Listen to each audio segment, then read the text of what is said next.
bawah.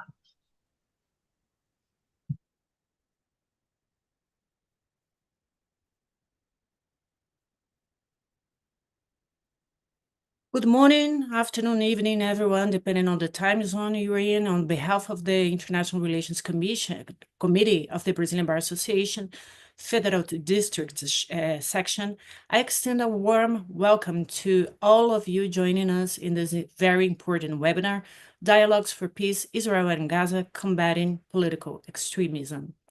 In times of heightened tensions and complex narratives, fostering open dialogue becomes not just beneficial, but essential. Today, we are honored to host a panel of distinguished human rights activists from Gaza, Iran, Palestine, and Lebanon, each bringing unique perspectives and experiences to our discussion. Our esteemed panelists include Arash Azizi, a historian and author of What Iranians Want, Women, Life, Freedom, offering insights into Iran's social-political landscape. Dan Khan, a Muslim-American U.S. Army veteran and CEO of the American Peace Committee, dedicated to promoting interfaith dialogue and coexistence. Hamza Hawidi, a Gaza-born peace and human rights advocate and columnist for Newsweek and USA Today, providing a first-hand perspective from the region. Ihab Hassan, a Palestinian Christian human rights activist from Ramallah, with a master's in human rights from the Catholic University of America, who uses his platform to advocate for coexistence and dignity for all.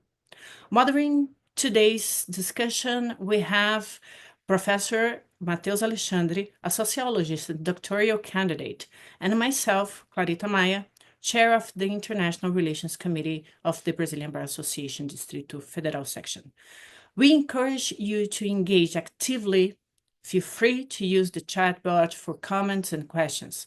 We'll have a Q&A section towards the end to address your queries. My email is claritamaya.gmail.com. I welcome all your questions as well. Send to my email. So without further ado, I pass the floor to our first speaker, Mr. Hamza Hawidi. Welcome, a pleasure and an honor to have you on board. Thanks, Clarita. Good to be here today.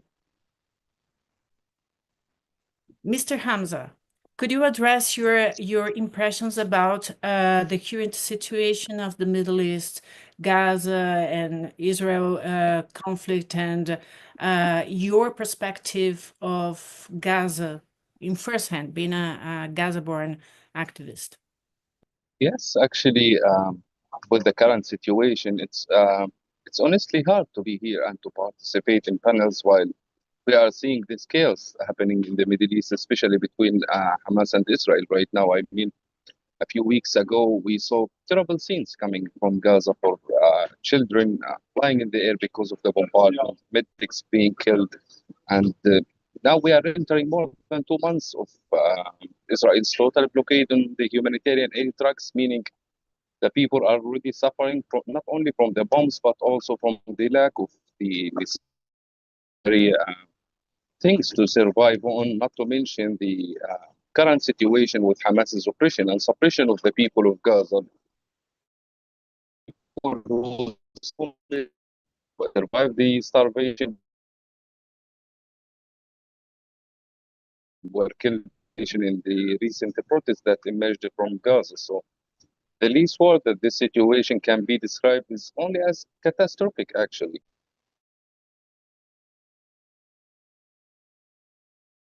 Mr. Hamza, you are very vocal in criticizing Hamas, right? And which is a very, for the part of the Western audience, a very interesting approach. Me, myself, I went to Gaza in 2011, and I talked to some Gaza Ghanaians, I would say. And what they portrayed me was that, yes, they had many complaints about the soldiers of Israel, but also from Hamas, and that in a way dissidents from Hamas were oppressed, and they were. I think that Hamza just fell. No, he's here, and that they were oppressed if they criticized Hamas in a way. And in a way, this oppression was creating an ontological curve in which, without political diversity inside Gaza, people were thought to hate or thought to adhere to Hamas doctrine. What is your experience in this regard?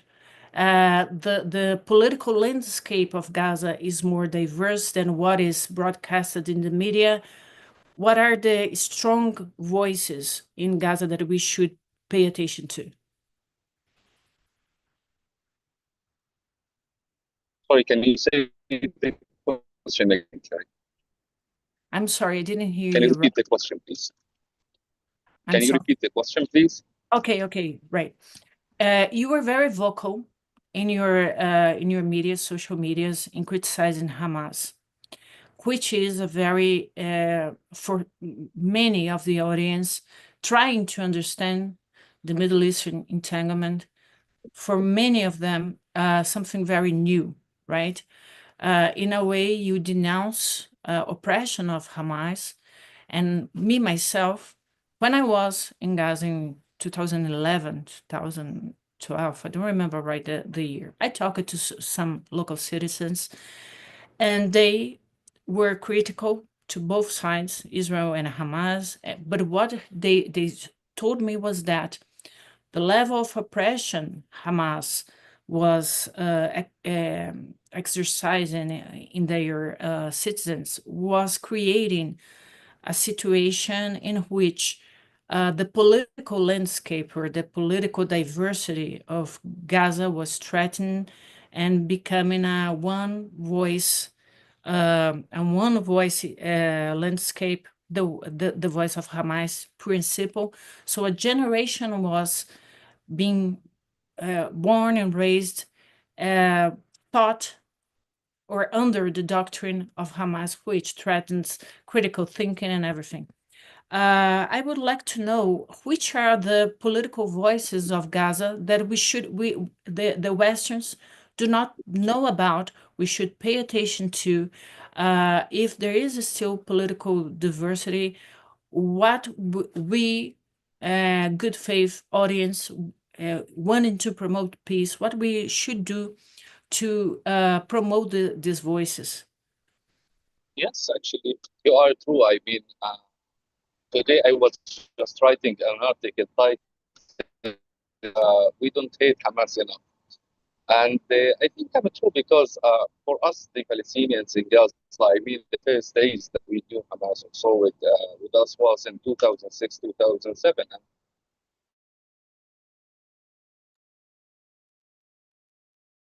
I'm not hearing you. Are you hearing? No, okay. Mr. Howidi, I cannot hear you. Is the audience hearing? The connection is bad. We lost him. Yeah. It's the train. Sorry. Okay, no problem. Could you repeat again? Yeah, so I was telling you that today morning I was writing an article titled "We Don't Hate Hamas Enough," especially for the Palestinians who lived in Gaza. Hamas was in 2006 and 2007 when the civil war started between Hamas and the Palestinian Authority. And back then we saw people being thrown from top of roofs, or I myself saw people being dragged with motorcycles, horrific crimes that Hamas committed against the Palestinian society. So this was our first interaction with this movement. And during these years, they did not miss any chance to terrorize this society. And unfortunately, countless people were killed because of their political opinions or because of their opposition to Hamas or the ideology that Hamas adopts. So this is one thing. The second thing is that Hamas was also smart and copied the same way that also was applied also by the Palestinian Authority, which is diminishing the family leaders' role in the Palestinian civil societies movement. So Hamas crashed down the leaders of the big families in Gaza to make sure that there is no other sound in Gaza other than Hamas. And they continue to do that actually until now.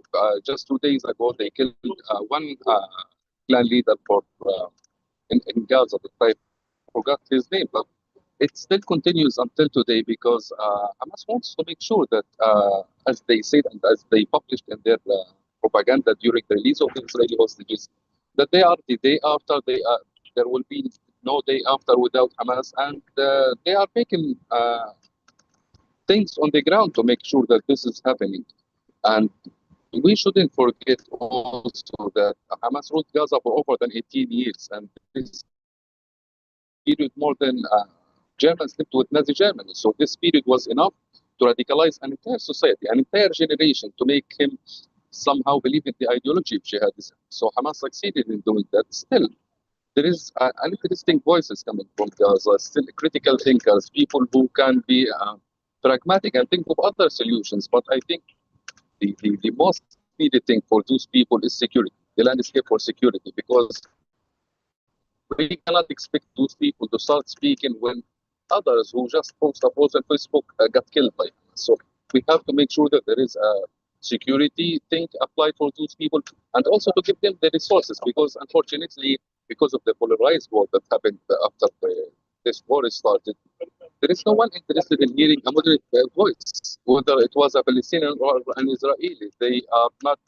They do not have the resources of these media outlets that try to take the conflict into a black and white scenario. So we give them the security and the platform to raise their voices and to listen to their ideas. And I think that Gaza is full and rich of those people.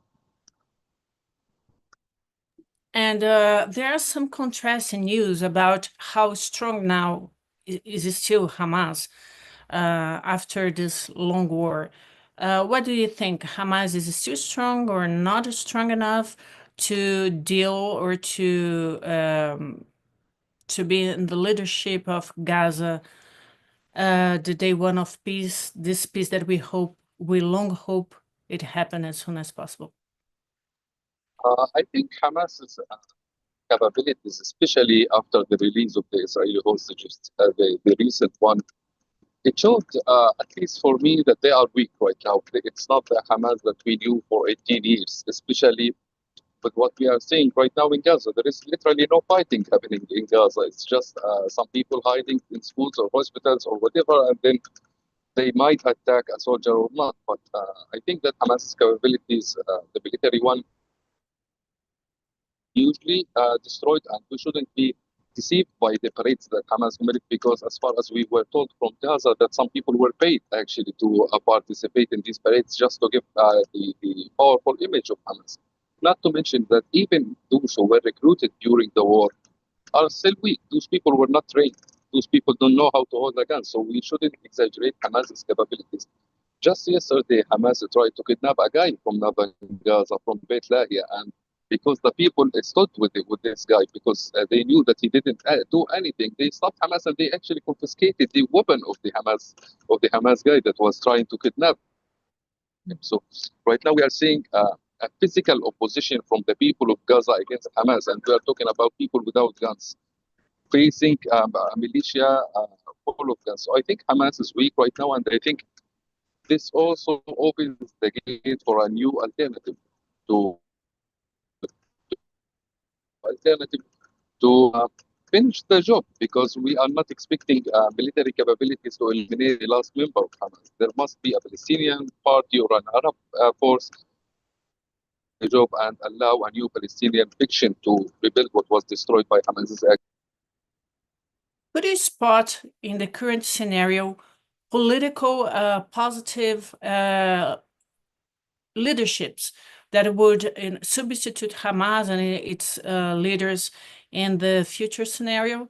Are there some political leaderships already presenting themselves? Yes, actually, the Palestinian landscape is full of people who can take the role for the Gaza's future. For me, actually, I recommend that the previous Palestinian Prime Minister Salam Fayyad to take such a role, or Mohammed Ahlan, or Palestinian leaders.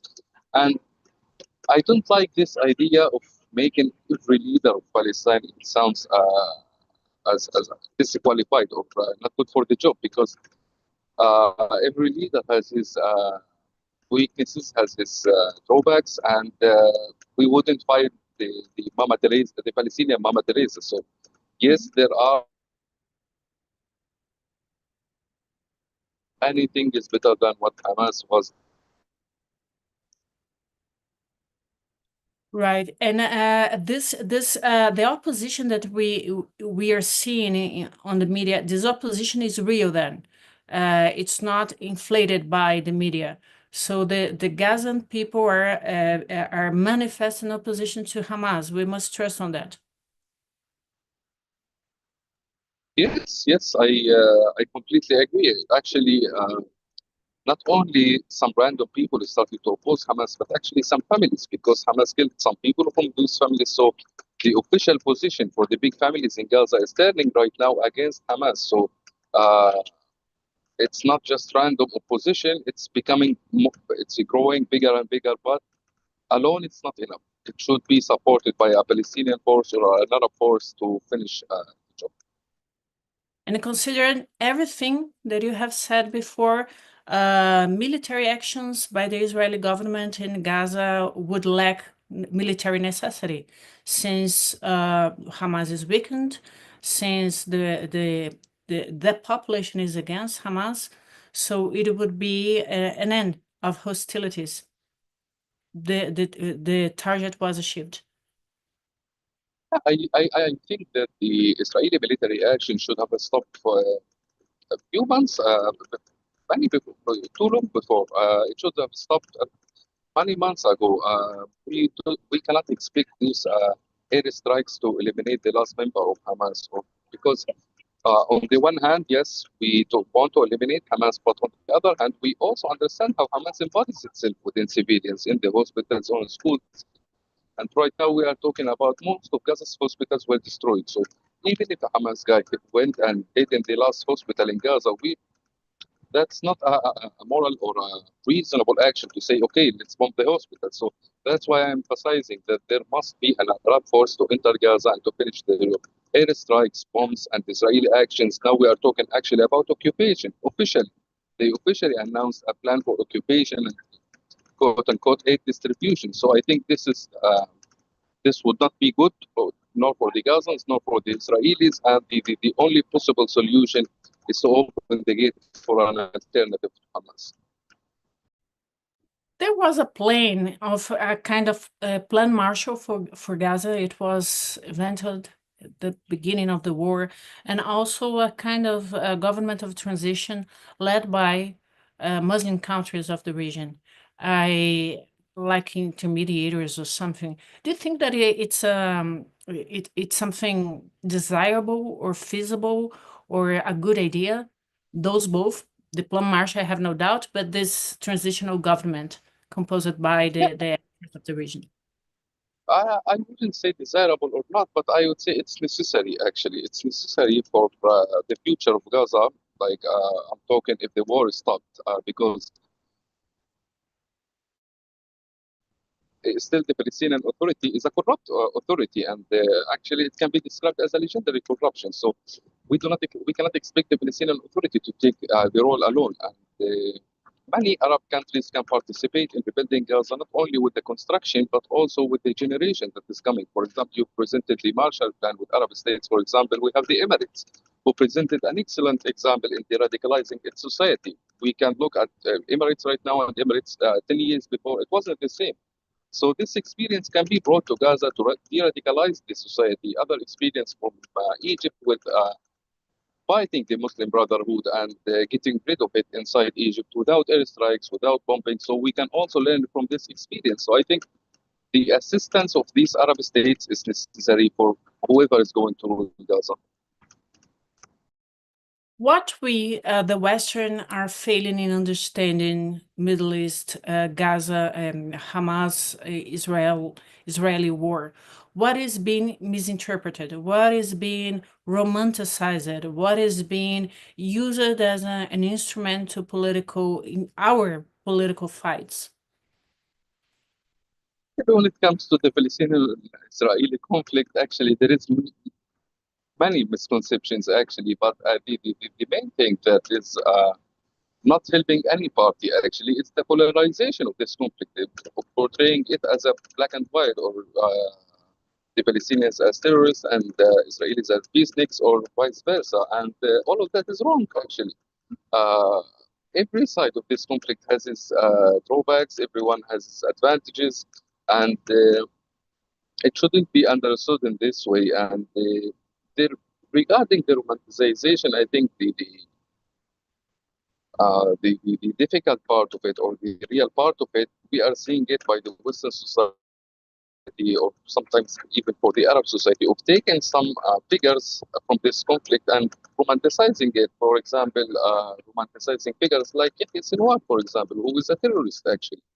And this romanticization of those terrorists under the term of resistance or armed fighter is completely wrong. Hamas has been exploiting this term since the late 80s, actually, uh, to spread the jihadi ideology, to spread terrorism under the name of resistance or fighting Israel. And this idea itself, the armed resistance, it proved its failure. It proved its failure. The Palestinians have been doing this way, actually, since not only 48, but actually from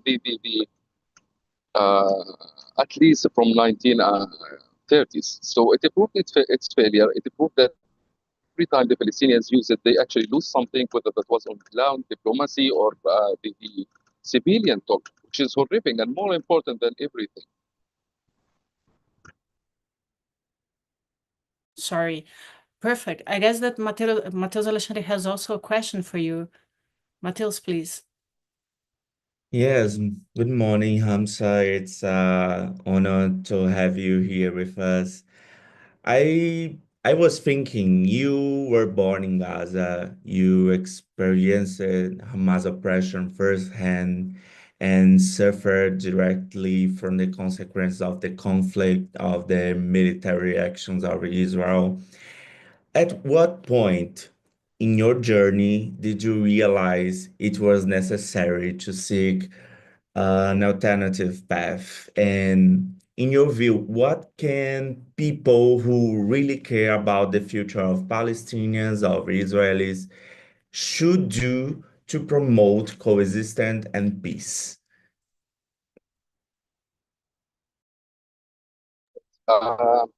Actually, I can't tell of a specific moment where I had like a transition, say, but I can tell you that it was a journey that at least started from 2019 when I was first imprisoned by Hamas, and I started learning from it and facing the harsh reality. Because before being imprisoned, I hated Hamas, but at the same time, I was this anti-Israel guy, this anti-Semite guy, the guy who unfortunately started to believe in jihadism.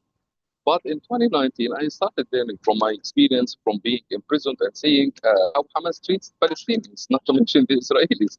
So I started seeing that myself with the family experience. But I think the more important turning points were between 2020 and 2021, when I started to have my first engagement with the Israelis, because before that I isolated myself in a bubble and had my delusional thoughts about them. And it's actually a problem that is happening in the Gaza society or the Palestinian society, because at least the people in Gaza, if you ask them about Israelis, they know only two things. They know the violent settlers in the West Bank. They also know the army, and we don't see the army in good times. So this was a problem that I myself suffered from. But after my engagement with the Israelis, I started to see those people as individuals with different ideas, different perspectives, and it started there and it continues actually until the moment. So I'm still learning from this experience. And yeah, what was the second question?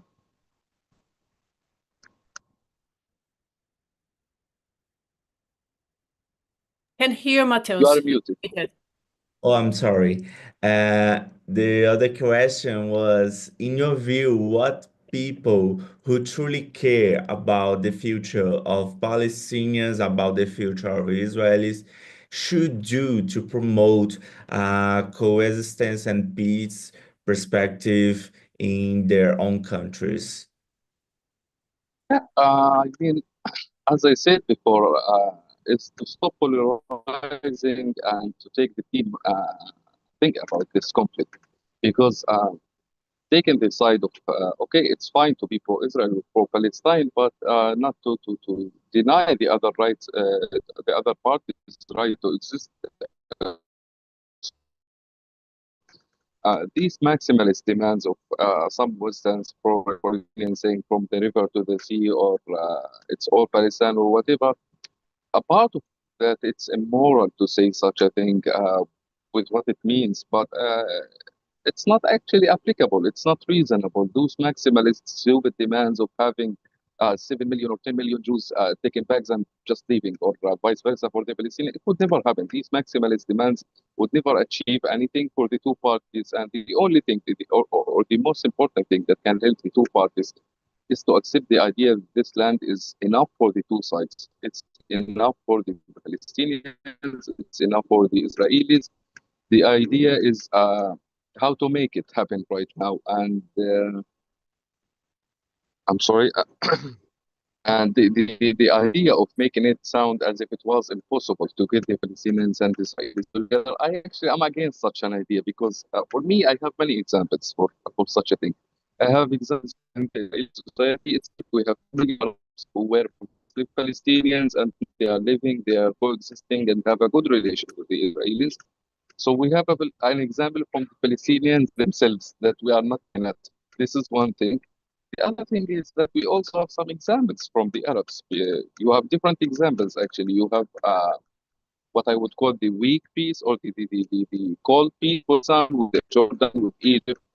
Yes, they do not love each other, but at least they do not fight each other. So we have this example of the cold peace with these Arab states. We also have better examples. For example, when we talk about Emirates, when we talk about Oman, those countries that started to have coexistence in these countries themselves. Thank you, Hamza. Is there any further questions from the audience? I don't see any. So Hamza, thank you very much for your intervention, for the message delivery. I incentivize you all from the audience to follow Hamza in the social medias.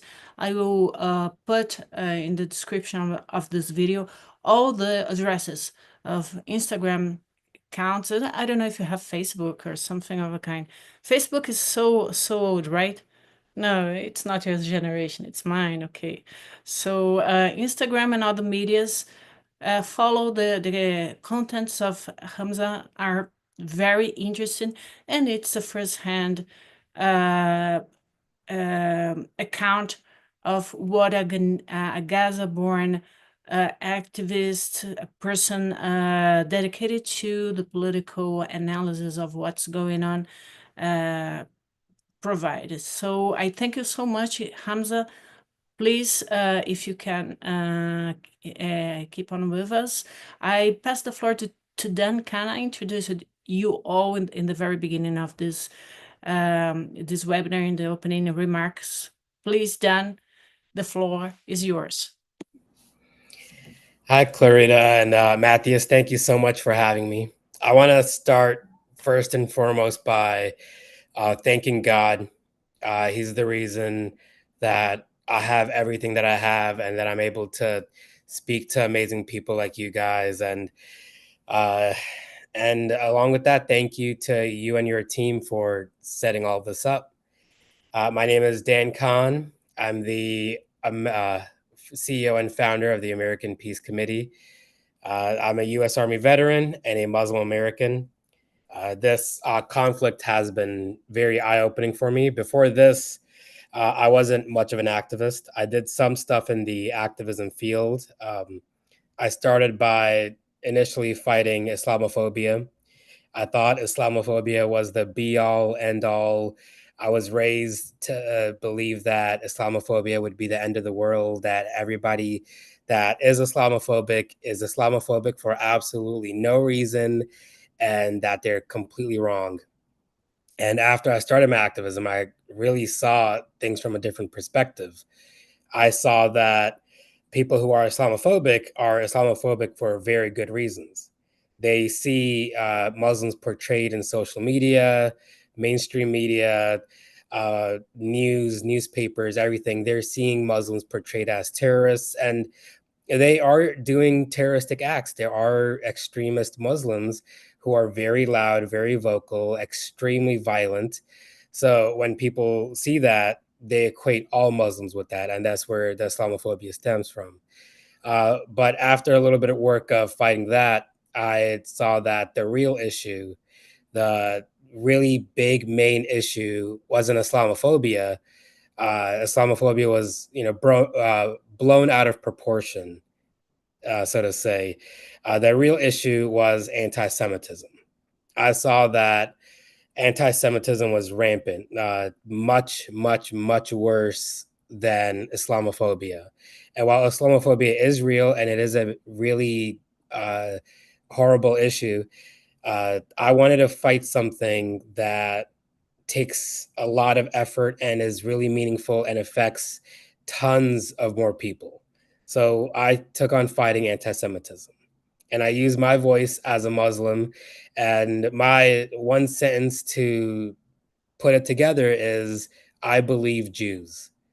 So I believe them when they say that October 7th happened and that people were raped, tortured, murdered on October 7th. Horrendous things happened, as well as the Jewish history of being expelled from places like Iran, Afghanistan.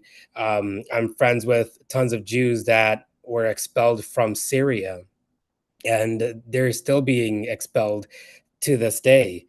It's a real issue, and it's not to say that other issues aren't happening to Muslims, but it's just, as a Muslim, I can't ignore the suffering of other human beings. So it doesn't matter if the other person is Jewish, Christian, Hindu. I acknowledge their suffering, and I'm not going to pretend like it didn't happen. So again, I believe Jews when they tell me they were expelled from these nations, when they tell me their history. There's people that deny the Holocaust.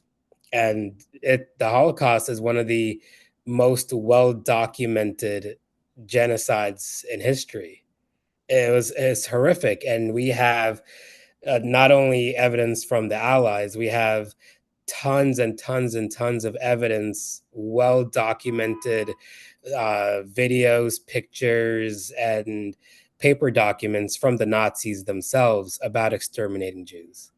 So to continue that, I believe Jews. And Clarita, what questions do you have for me, if any? Dan, you have an association, right? What is the proposition of your association, and what were the achievements by now? Because sometimes we are a little bit disconcerted by the facts. Actually, we are all pro-human rights and dialogue advocates, but sometimes we are tired because we make this work baby steps, trying to bring people to the debate.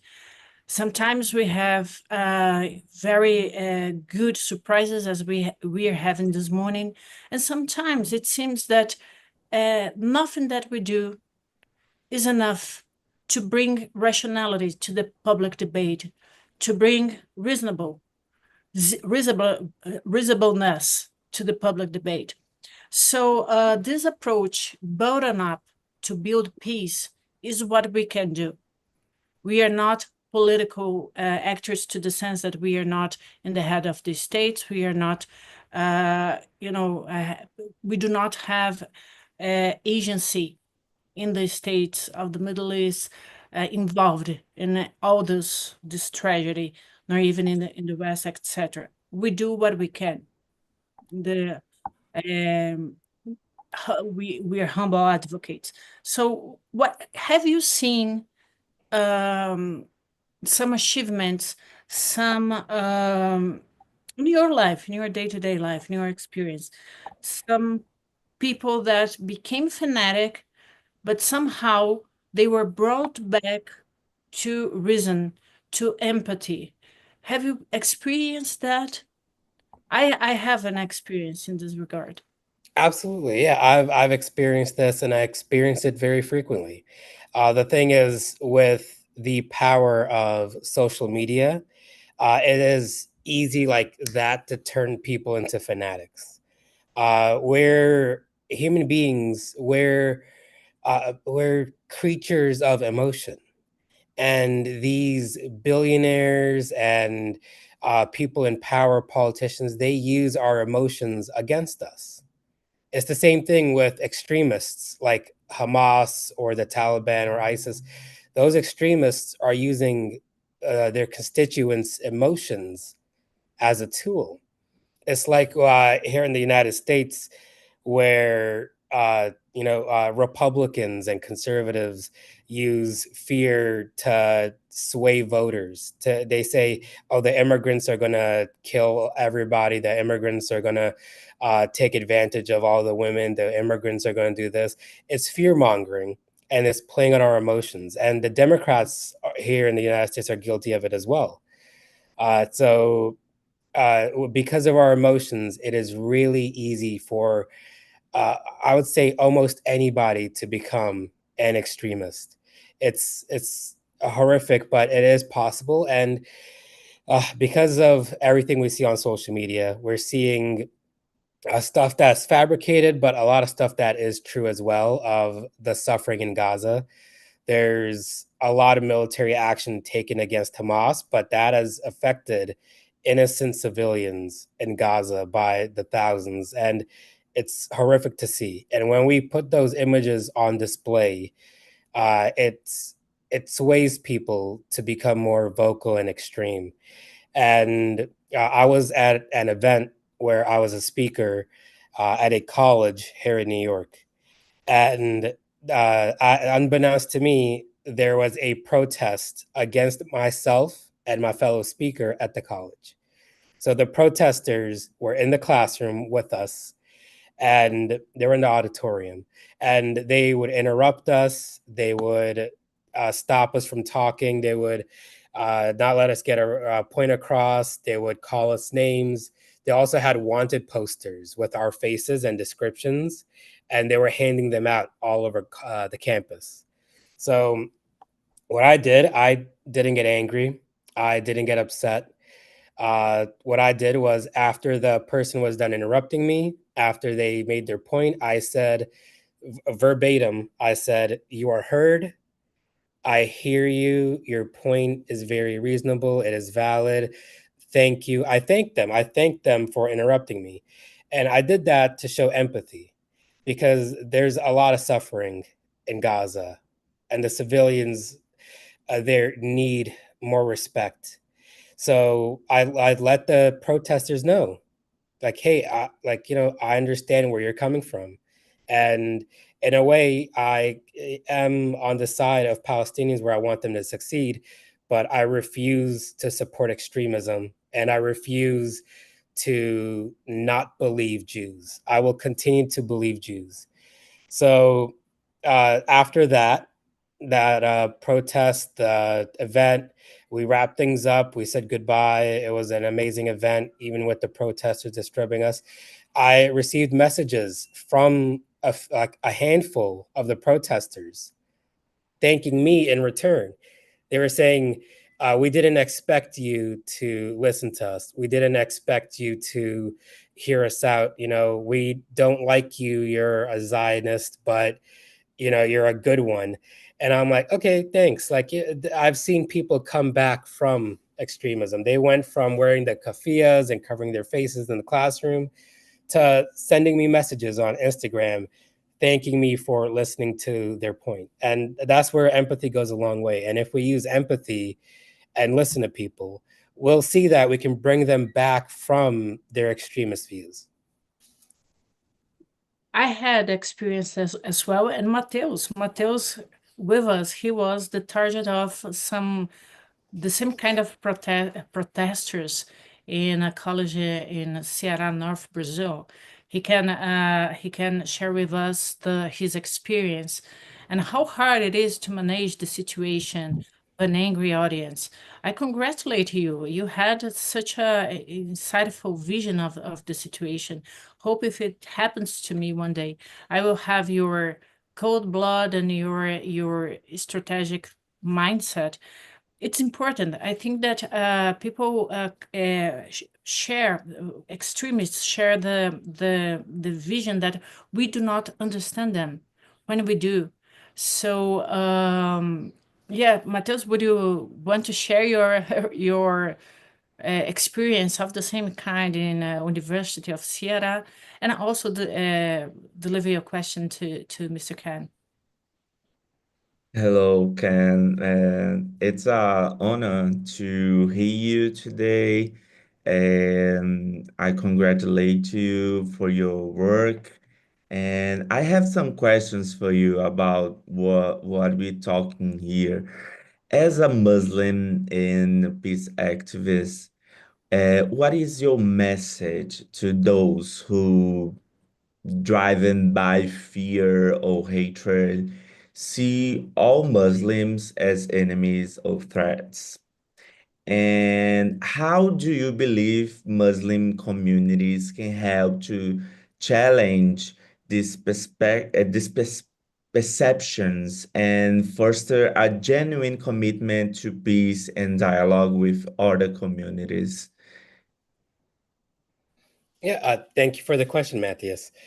I always start things with little stories. So this little story is, I was at one of my very first Jewish events, and it was an event where it was about the the expelled Jews from Middle Eastern countries. So Jews coming to the United States from places like Syria, Iran, and they were kicked out of their homes. And the speaker who hosted the event knew me. He was a friend of mine. So he says, "Oh, we have, our Muslim organization in the audience."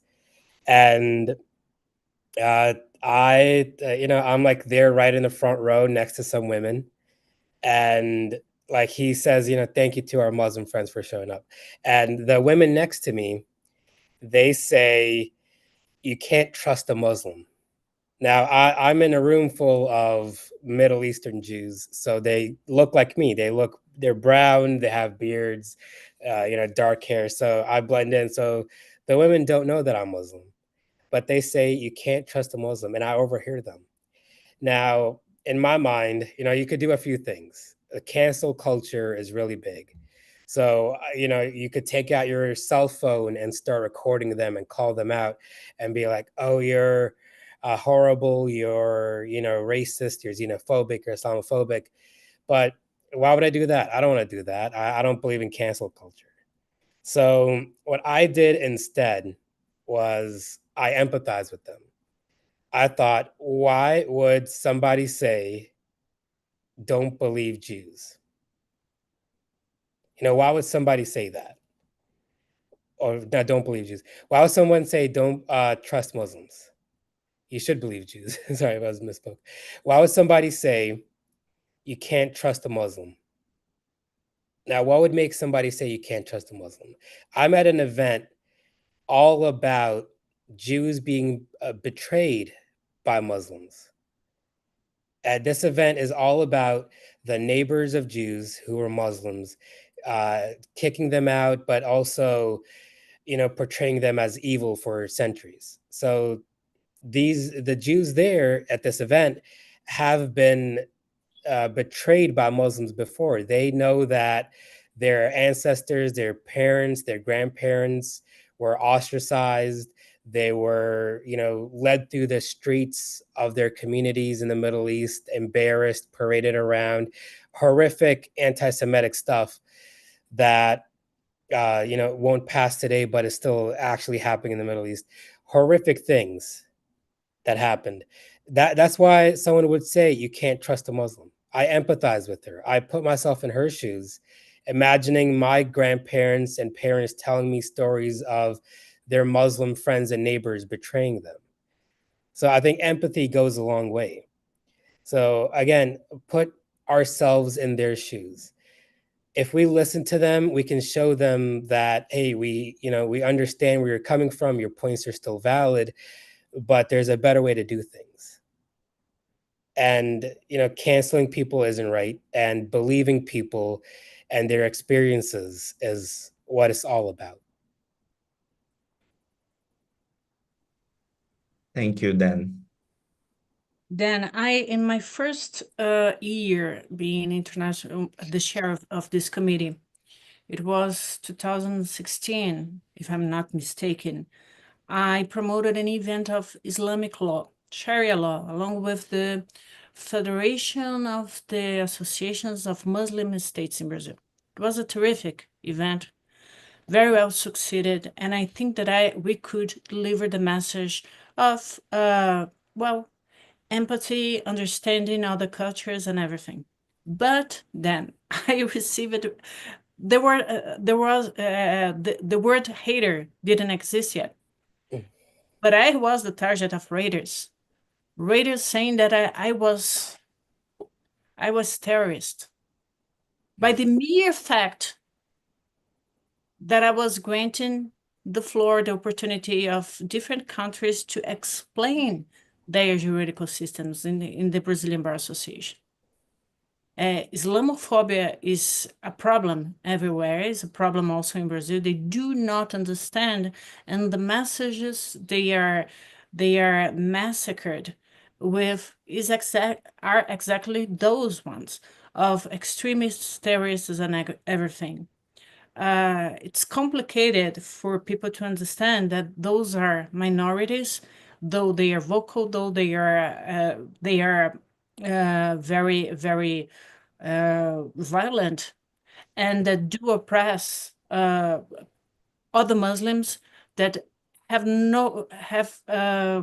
they are constrained not to manifest their opposition to them. That happened in Brazil.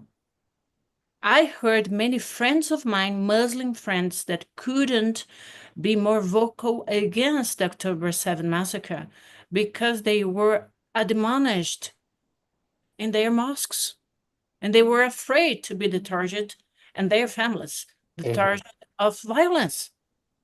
So it's a very intricate landscape in which we should first try to understand, for them to judge, and preferably not to judge because we are not on their shoes, right? We do not understand fully what they are passing through.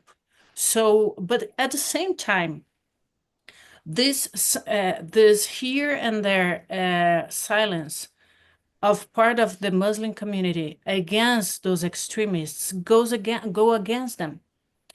In Brazil, we hear a lot, but where are the Muslim associations that do not,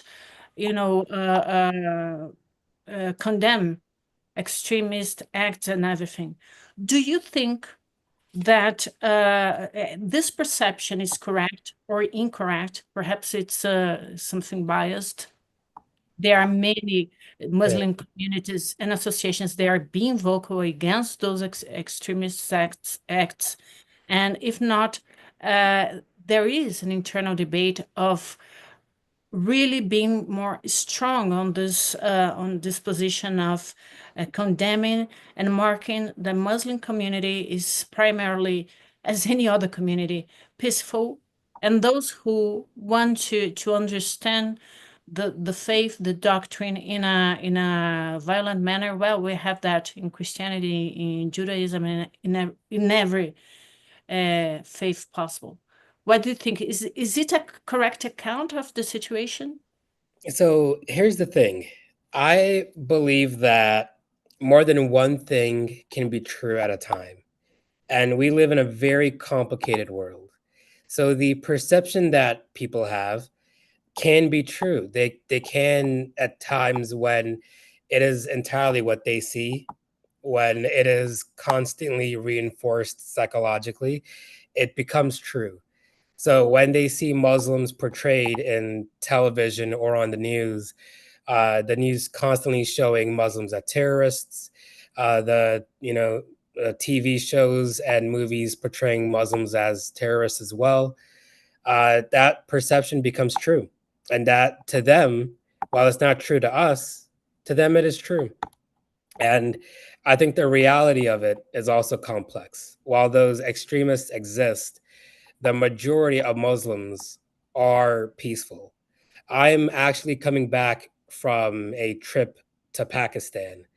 My brother just got married, so we went to Pakistan. I got back last week, and I was there for 2 weeks. And what I saw there was very relaxed, very, the word chill. I didn't see Sharia law like in the way that is portrayed as something demonic and evil. I didn't see extremism. I saw people going about their days, doing their jobs, making money, caring for their families, women and children being free to do whatever they want. I saw everybody, I would say not even just a majority, I saw everybody living their lives how they want to live them. And they're still Muslim. Something big in Muslim culture is that you're not supposed to wear gold. And I wear gold here in the United States because, sometimes I get it as a gift. My wife got me a really nice necklace that I wear that's gold. So I have some gold rings. And then people say, oh, you're not Muslim, you wear gold. And they say that here in the United States. And I went to Pakistan, all the guys there wearing gold, wearing jewelry, doing whatever they want because they don't care what other people are saying. And if they came to the United States, people would judge them. But they're in Pakistan, they're praying 5 times a day. They're only eating halal food. They're praying to Allah constantly. They're super religious, but they're not doing stupid little things that like judging other people for small stuff like that.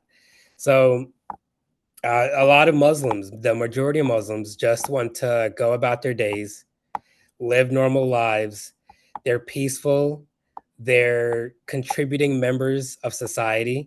We see that in the Middle East. We see that here in the United States. One of the issues for our community is facing being ostracized by our families, our loved ones, and our communities.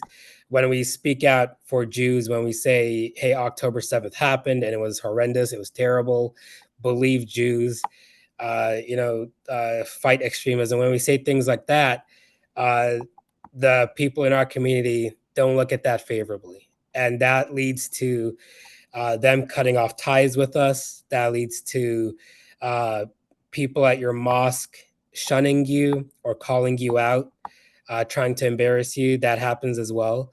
So that's one of the reasons why you don't see more peaceful Muslims speaking out. They're terrified.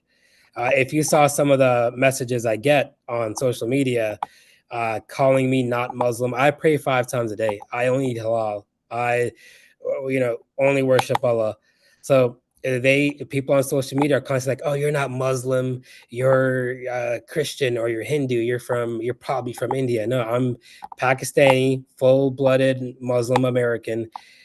But the comments I get are terrible from other Muslims.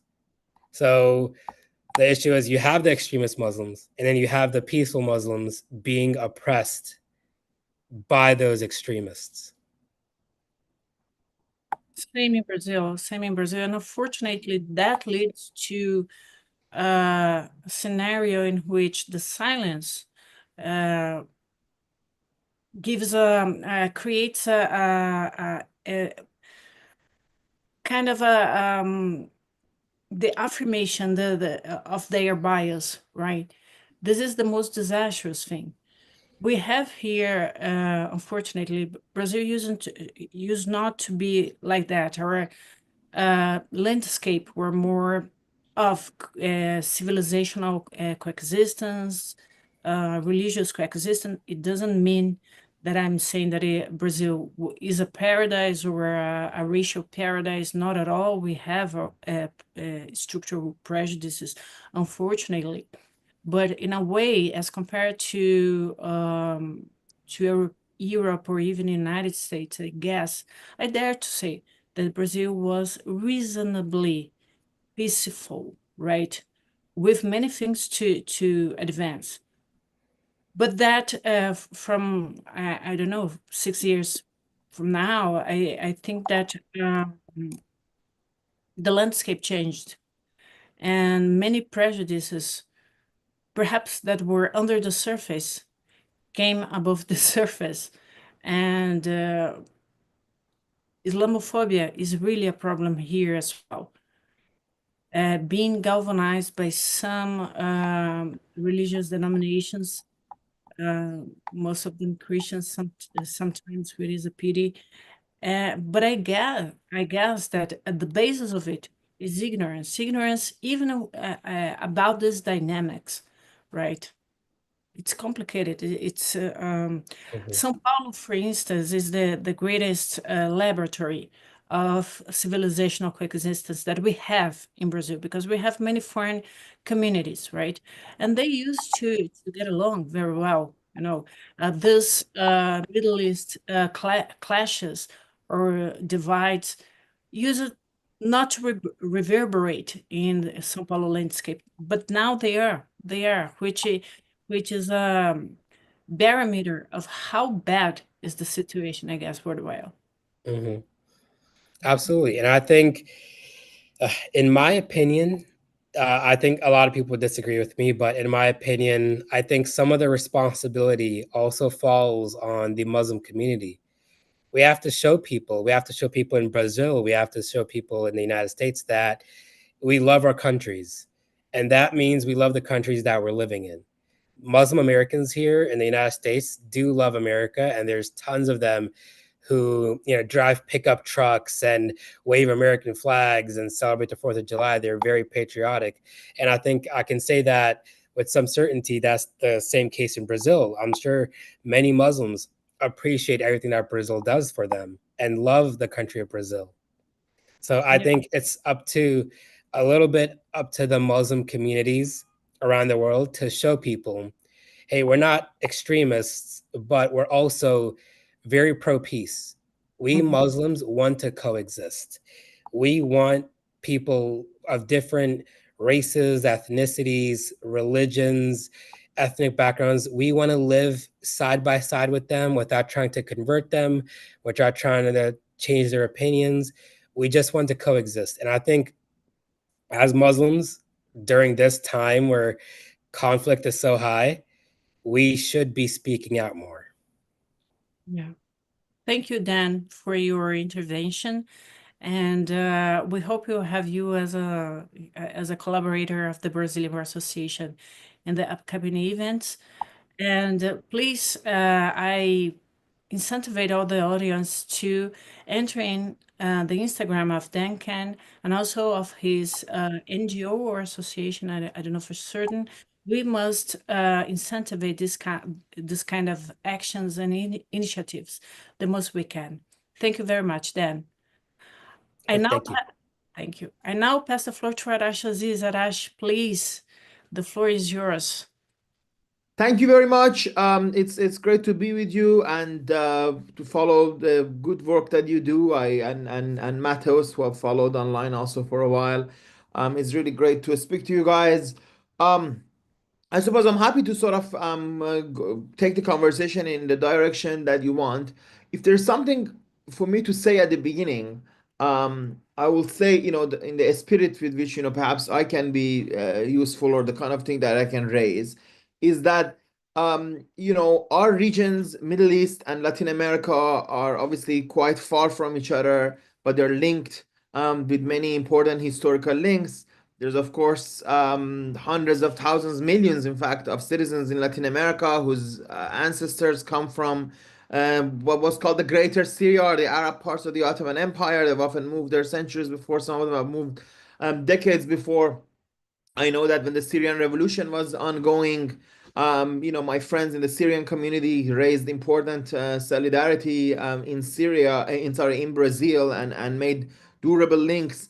So when it comes to the conflict, to the Israeli-Palestinian conflict, it's very important for progressive, truly progressive voices be centered, that work for the interest of peace in our region, for the interest of coexistence in our region. And that's a voice that unfortunately in the global politics of the global politics on the Israeli-Palestinian conflict often is lacking. And unfortunately, that also seems to be the case in Latin America often, where you have situations in which, I don't even like the word extreme always, because, as Barry Goldwater once said, there's nothing wrong with being extreme in pursuit of freedom. So it's not really just a matter of extremism. It's sort of supporting chauvinism, reactionary goals that we would very easily, people on the progressive sides of things would very easily see it when it's done in other countries. But, with the distance, they miss it out.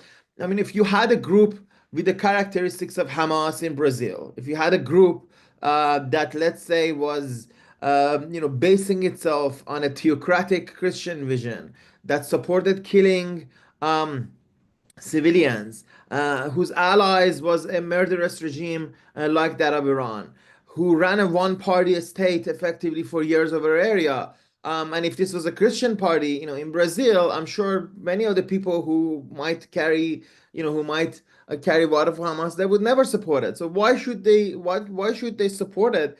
When it comes to our region in the Middle East,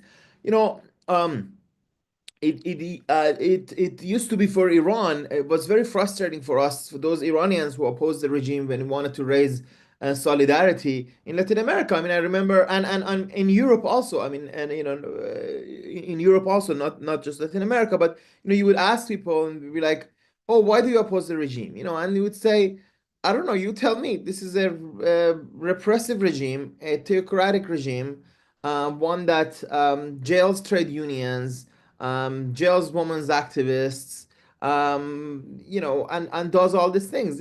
Why wouldn't we oppose it? Why is this even a question?" And I have to say, previously, we had gotten some good solidarity in these countries. In fact, even in the first administration of President Lula, before, he did raise some important solidarity at key moments. He sort of called for the end of sentences that was given to some activists in Iran. So, and obviously that carried a long way in Iran. So I do appreciate that. But yeah, so on the issue of Israeli-Palestinian conflict, I think the key thing is to remember that there are forces in this region who you don't hear about as much, who are really, as I said, I consider them a very broad front of progressive forces that exist, that stand for peace and coexistence. Forces like on the Israeli left, for example, who the Communist Party of Israel, for example, or the peace front called Hadash, which really sort of stands. And even those who claim to be on the left, in Brazil and other countries, you often don't hear them talking about these forces. Or of course, forces like Hamza, who spoke today, different Palestinian activists who do sort of stand for this vision, and of course those in Iran as well. So I think maybe that's a good sort of beginning to the conversation for me to say that when it comes to our region, one of the best thing, my plea to your listeners or those who are active in Brazil, is that when you think about the Middle East, don't think about us in some abstract way, based on some picture that you've painted of good guys and bad guys. Think about us as societies, like yourselves, that there are different political forces. There's right wing, there's left wing, there is people who murder civilians, there are those who don't, there are those who a variety of different situations. And of course, conflicts in this region should also be assessed based on basically whatever universal lens you have. Yes, the Israeli occupation of Palestinian territories is obviously wrong and it should be opposed, and all forces in this region who are on this side that I'm talking about oppose it. And the Israeli war crimes in Gaza certainly should be denounced. But at the same time, we should look for a solution, and we should for forces that are able to offer a solution, and not simply, aggravating the worst actors and encouraging the worst actors in these conflicts. So that's how I begin the conversation, but I'm happy to take it in any direction that you want. The role of Iran in the geopolitical landscape in Middle East is very well known, but sometimes contested. For instance, a very famous former Brazilian justice of the International Court of Justice and also member justice of our Supreme Court has vented in a speech in the School of Defense of Brazil that actually Iran has no geopolitical importance in the Middle East, which is I completely disagree, and that Iran would have no interest in the current Gaza Israel war. What do you think about it? Not Iran. We are talking about the Ayatollah regime. We know that Iran has a very interesting and very complex history, but the Ayatollah regime sometimes it seems to have an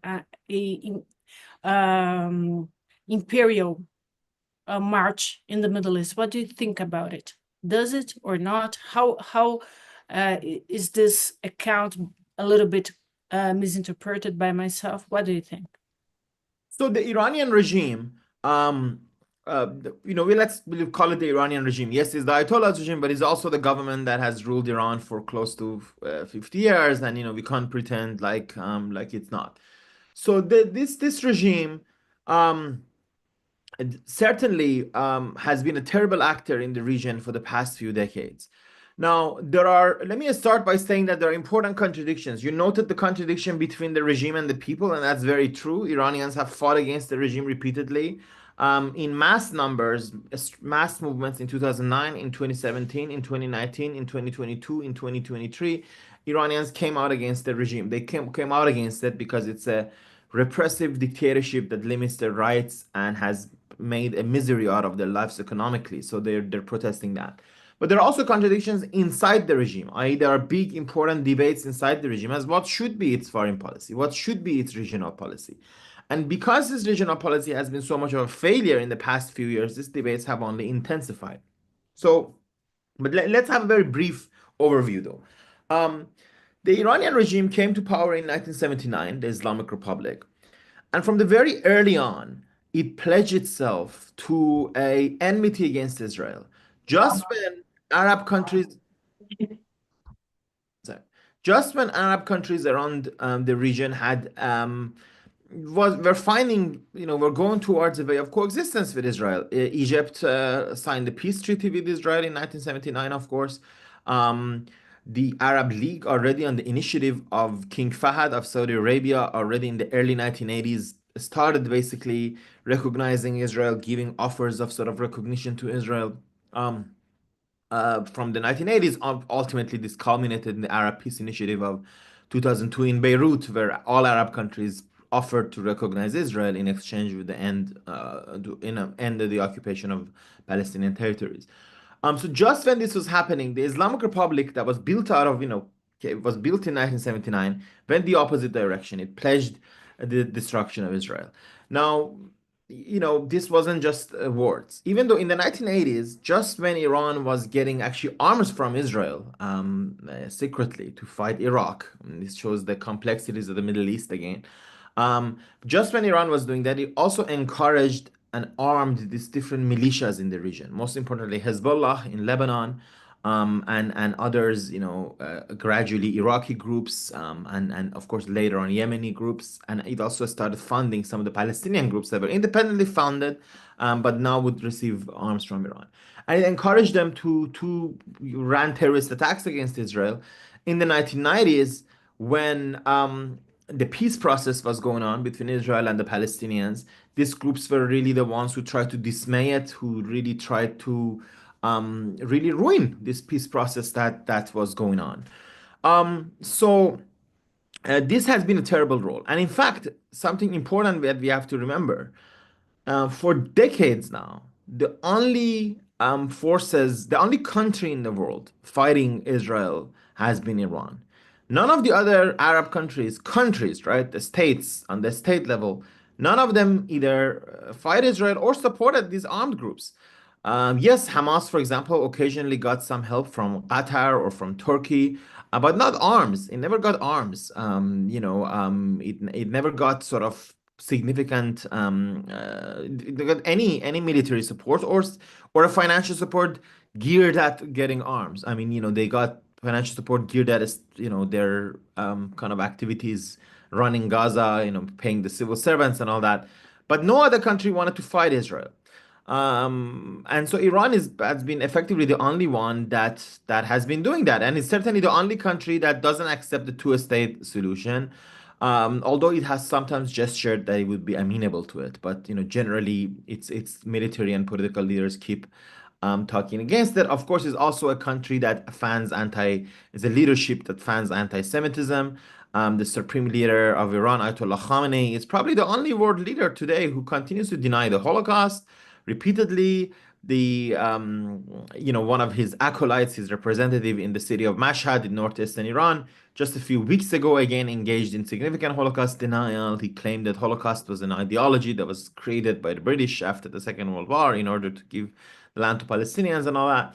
So this is sort of the regime that we are talking about. The regime has had a terrible role. It has certainly been an anti-peace force. It has helped all these forces in the region that are against peace, that stand for destruction of Israel. And by the way, they're detested by Palestinians often. Hamza is gone now. I'm sure if Hamza or my friend Ihab, who unfortunately I guess couldn't be here today, if they were there, they hate this regime as much as I do. And that's because, of course, it interferes in Palestinian politics. Think about it. You have a very active politics in Brazil, obviously, between the right and the left, and this has been important. But can you imagine if Argentina was arming one side in this conflict? Can you imagine if Argentina decided to give arms and financial support to Bolsonaro?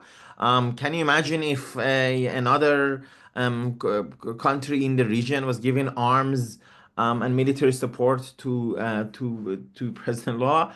Obviously, this would be massive interference in Brazilian politics, and people wouldn't like it. So the same with Palestinians. Effectively, Iran, by giving arms and financial support to Palestinian Islamic Jihad and to Hamas, has interfered in Palestinian politics and really, working to disrupt peace. So no, this is certainly true. But I'll only end with saying that there is now, as you know, a peace, a sort of diplomatic talks happening between United States and Iran. The next round is scheduled for a few days now, on May 11th. Now, there's a lot to say about these talks. They don't change the nature of the Iranian regime or anything like that, but they're a step they're a step toward de-escalation, which is ultimately positive. And I think there are many sections in the Iranian regime who understand that they cannot go on and continue this anti-Israel and really anti-peace policy that they've carried on for so long, after the massive defeats that they've suffered in the past couple of years at the hands of after Israel's destruction of these militias, but also, of course, in Syria, where the Syrian people and the Syrian revolution was able to overthrow the tyrant Bashar Assad, and opened up new possibilities there. So after that, they've been forced to retreat, and they will also have to change some of their policies there. But yeah, Iran is certainly a very big part of this equation, as is the struggle of the Iranian people against their own regime. Arash, it's very unfortunate because every Iranian that I know from the diaspora, they are very clever and knowledgeable, interesting people. It's amazing how it seems that you have a very enlightened, highly educated middle class in Iran. And it brings us this question of how come that the population, the civil society in Iran cannot break the glass of the regime and make a regime change. It's a pity because I see Iranian society as a powerful society, and a society that is not at all very well known by the Western. It's a good question. Unfortunately, dictatorships can last a long time, even if they're unpopular. We know that from history. And the reality is the Islamic Republic has been able to stay in power for too long, by for a few reasons. Its opponents, yes, we are a lot of times, a lot of my fellow Iranians are very impressive, they're very educated, and they hate the regime and all that, but they have not been able to do the political work of building a leadership a political leadership, a political alternative to the regime. There are many disagreements amongst ourselves. And also the work of politics is difficult. So actually, I will tell you, the friends in the diaspora, yes, they're successful, they're smart in their own fields. Some of us are writers, some of us are filmmakers, some of us are engineers, some of us are chemists. None of this, though, translates to political leadership. You don't overthrow a regime in your country when you have enough engineers in Google. Or you have, even many people in Iran who are very impressive. And I said they have come out and died in massive numbers I mentioned 2009, 2017, 2019, 2022, 2023, but they failed to build a political organization, a political alternative that could bring the regime down. And the regime has really survived based on two things. So one is its brutality. It's shown that it's very able to kill to stay in power. And the second is the lack of an opposition. I always say that there's many lessons we can learn from the wave of democratizations in Latin America. Back in the 80s, when many Latin American countries moved from dictatorship to democracy, and this is a lesson that we've studied, but we've not been able to build the sort of political organizations and networks that could carry that transformation in Iran. But I'm optimistic that it will happen in the future, and that the struggles of Iranians will continue. And I think some of the regime will have to give up of some of its worst policies from the top. And Khamenei is now 86 years old, the supreme leader. He's going to die at some point. Many of us can't wait until that day comes. And then, new sort of vistas will open when that happens.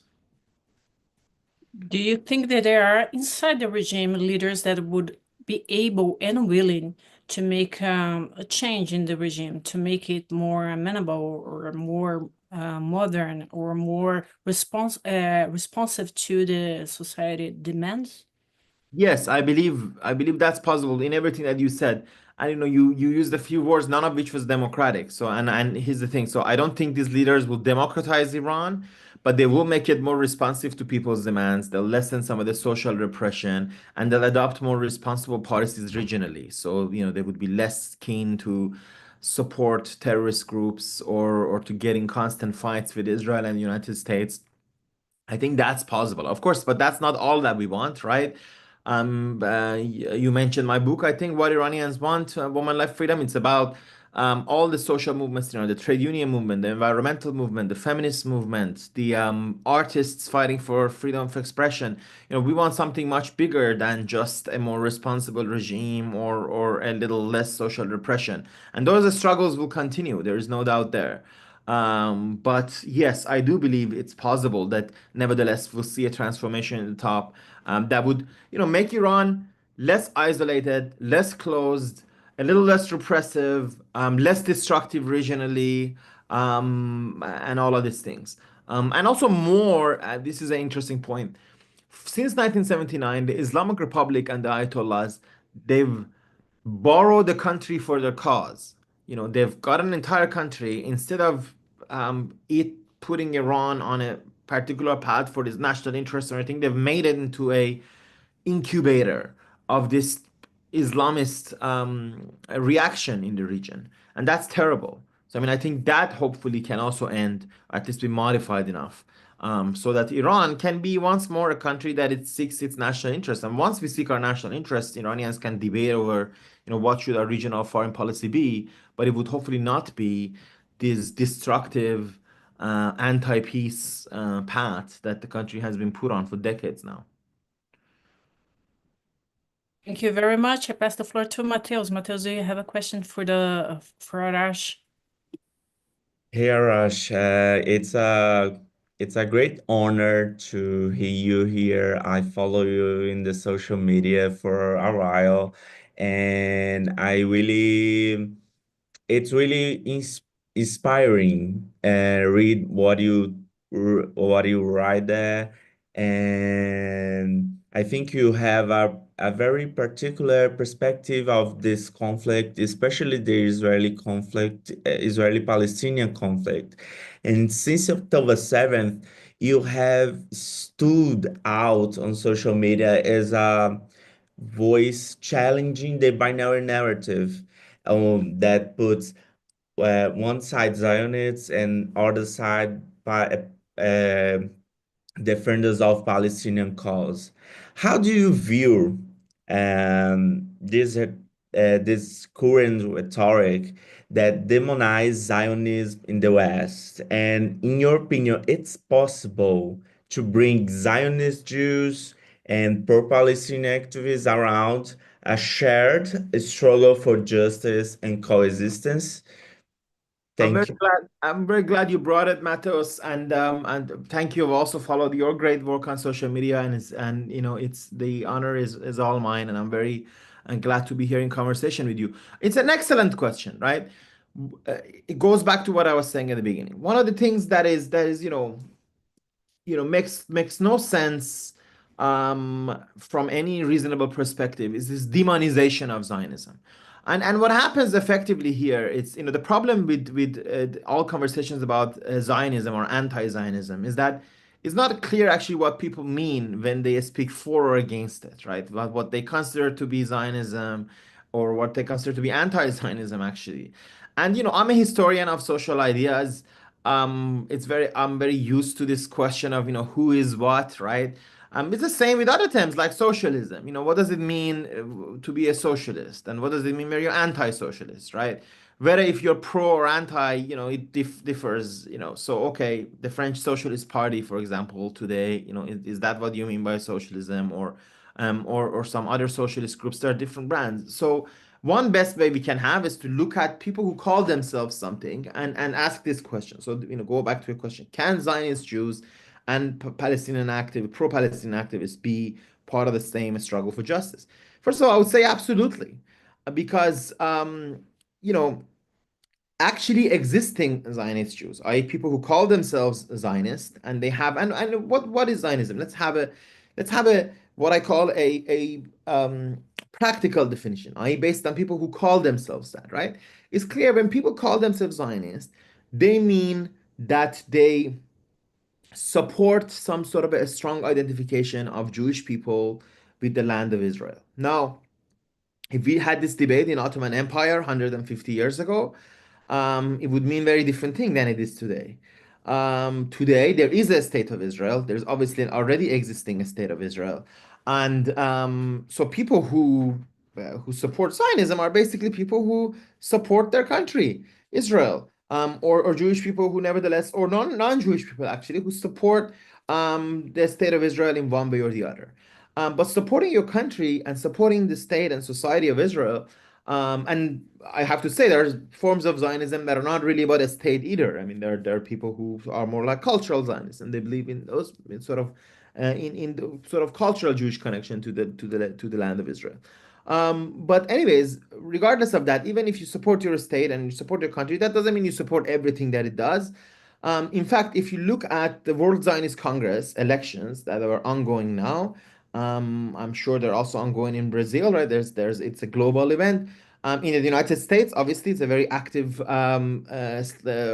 election with, I think, more than 20 groups are running.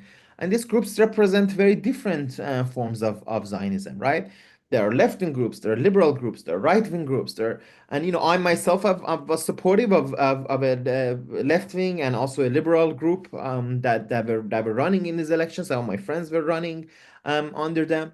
And what is that they have in common? So let's go back to your question. What is it that many Zionist Jewish activists can have in common with pro-Palestinian activists? Well, it can be an end to the war, a ceasefire that could bring Israeli hostages home and end the carnage in Gaza, and more long-term, of course, a two-state solution, i.e. an end to the occupation of the Palestinian territories, formation of a sovereign, free Palestinian state within its own territory, and its coexistence next to Israel. And any sort of path that will take us there, that's certainly something that many Zionists have always advocated for. Actually, existing Zionists, again, people who call themselves Zionists and Zionist activists, they've advocated for that over the decades, many times over. Many important Zionist organizations. In the World Zionist Organization that I just mentioned, for example, there are several slates, both liberal and left-wing, who very openly call for a two-state solution. This can and must be a basis of a joint struggle. Imagine how more powerful it is if if you have these groups in somewhere like Brazil working together and showing that they can be a broad front. They might not agree on everything, but they will agree on the question of ending the war, on the question of ending the occupation, and of course that will drive those out who have more terrible goals, who want to who promote anti-Semitism, or who want to eradicate the state of Israel, as it exists.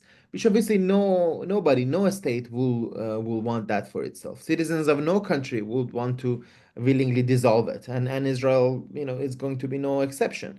So I think not only it's possible, it's definitely possible, and is historically has been shown to be possible, and it's certainly the way forward. And intellectually speaking, historically speaking, this silly demonization of Zionism as something very sinister, as something terrible, as something that's always fascistic, it's just silly. It's bad politics. It's like thinking Brazilian patriotism. If you're a Brazilian patriot, this means you are the most right-wing chauvinist who hates everybody. I mean, it's just not true, right? It's not true historically. It's not true practically. When someone waves a Brazilian flag, it might be because they have a progressive and inclusive version of Brazilian nationalism, or it might be because they have an exclusionary or chauvinistic version of nationalism. And that's true with every other country. It's true with Argentinian flag, it's true with Ecuadorian flag, it's true with American flag, right? So why is it that Zionism, which is basically Jewish nationalism, is singled out as something racist and fascist and sinister? It's just bad intel. As the intellectual historian of intellectual ideas, it's sort of offends me because it's just bad history, and bad history always would lead to bad politics. Thanks so much, Arash. Thank you. Is there any questions from the audience? I haven't yet received none in my Gmail, not even from the IT. Arash, I thank you so much for your participation. I hope you will be our guest in another event. We have close interest. We invited Shirin Ebadi. Yes, she attended. Shirin Ebadi is a Peace Nobel, Iranian judge and lawyer, an incredible woman, and an activist for human rights. She joined in. I sent you the link of the event. It was amazing during the pandemic. She's an amazing woman, and I hope that we can gather again, Shirin, you, and many Iranian friends in another round to understand Iran. Iran is a very important stakeholder, even for Brazil, for our foreign policy. Once it enters in BRICS, sometimes there are some polemics. We are having BRICS in Brazil. The role that Iran must perform in our foreign policy and the approach of the government to Iran, certainly friendly, certainly as an economic partner, but supporting or making an eye blind eye to what is happening to Iran. Would it be profitable for those relationships? That it is a point of controversy that with the entry of Iran into the BRICS. So it's a point of in which very fruitful Hey, questions. can I say something on that? Sorry, Can I say something about that? please. I just wanted to say, look, I'm glad sort of you bring this up because I can imagine it becomes a point of contention in Brazilian politics. Look, I'll tell you this, as someone who is an opponent of this regime, and Shirin Ebadi is both my hero, which is also my mother of my friend, and I guess my friend herself, and I have a lot of respect for her. As someone who's opposed this regime all his life and wants to go, I also want to see flourishing of people-to-people relations between Iran and Brazil. So we shouldn't be in favor of cutting diplomatic ties. If Iran joined BRICS, I mean, BRICS is a shopping talk, really, mostly. It's not sort of clear what it means. And obviously, there are sophisticated conversations we can have about the foreign policy of Brazil and Iran and what it means. And, I'm sure you Brazilians will have a very sort of extensive conversations about it. But I will say this, the more people-to-people relations there are between our countries, the better. If there are Iranian students coming to Brazil, good. If there are Brazilian students, who can go to Iran, good. If there can be business relations between the countries, good, right? They don't need to be bad. Of course, when we say good, there's a term we use in politics, everything else being equal, i.e., then we'll assess them based on their particular role, right? So yes, Brazilian business ties are good. But if it's IRGC firms, investing in the oil sector in Brazil, we can then criticize it, like we criticize any other economic dealing, right? Based on human rights, based on environmental issues, based on what it actually means. But it is good for there to be more connections between the countries. And just unfortunately, the regime in Iran is in power, right?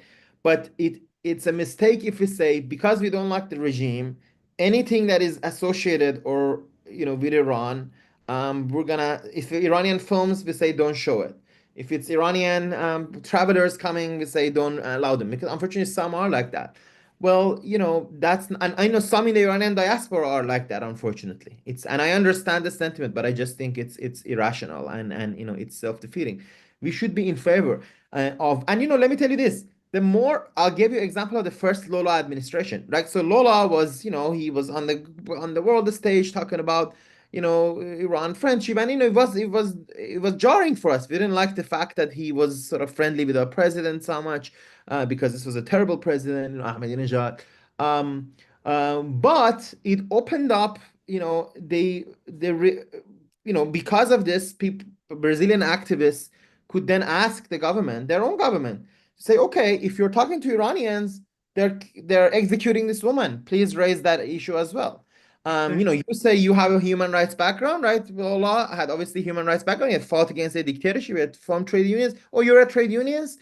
So why don't you support the trade unionists Iran who are being jailed? And it worked to a degree, because Iran could not just say, oh, Brazilians are saying this and they're part of the Western imperialists, right? They were saying, oh, this is a friendly government. So I would say, when our governments are close in places like BRICS and others, we should use that for progressive and human rights oriented goals, and also to use the opportunities to increase cultural and academic and people-to-people exchanges between our two countries. Iran is a great country full of great people. It's not just in the diaspora, right? So, Brazilian Bar Association, if you talk to sort of your counterparts in Iran, in the Iranian Bar Association, these lawyers who fought, all their life so hard, often, put down, and they're different. There's diversity of views and things, but they're not some.